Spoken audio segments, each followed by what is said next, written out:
நம்ம விவசாயம் என்ன பண்ணுறோன்னா, நம்ம பயிர் நஷ்டத்துக்காக இன்சூரன்ஸ் கட்டுறோம். இன்சூரன்ஸ் கம்பெனிக்காரன் என்ன பண்ணுறான்னா, நம்ம கட்டிக்கிறோம்.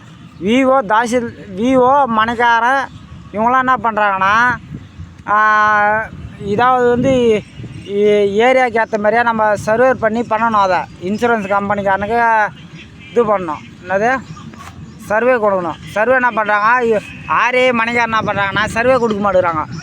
அதனால் என்ன பண்ணுறாங்க, இன்சூரன்ஸ் கம்பெனிக்காரன் என்ன பண்ணுறாங்கன்னா பணம் கொடுக்க மாட்டேங்கிறாங்க. பணம் என்னது பணம் இந்த ஏரியாவில் பெரம்பலூர் ஏரியாவில் செய்யார் தாலுகால், அதாவது வந்தாசி தாலுகாவில் எதுவுமே தரமாட்டேங்கிறாங்க.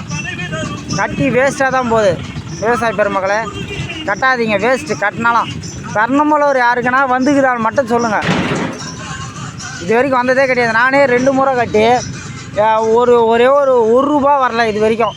கேட்டால் அக்ரி கால் சென்டரில் கேட்டேன்னா, அதாவது நம்ம இன்சூரன்ஸ் கம்பெனிக்கால கேட்டேன்னா என்ன பண்ணுறாங்கன்னா, இல்லைப்பா இங்கே ஏதோ சர்வேர் எடுத்து எங்களுக்கு எதுவும் அனுப்பலை, அதனால் சொல்கிறாங்க. நம்மளுக்கு எப்படி இன்சூரன்ஸ் வரும்? இவங்க பண்ணுற தப்புனால நம்மளுக்கு இன்சூரன்ஸு வேஸ்ட்டாக தான் போகுது. 1000 ரூபா 2000 ரூபா கட்டி வேஸ்ட்.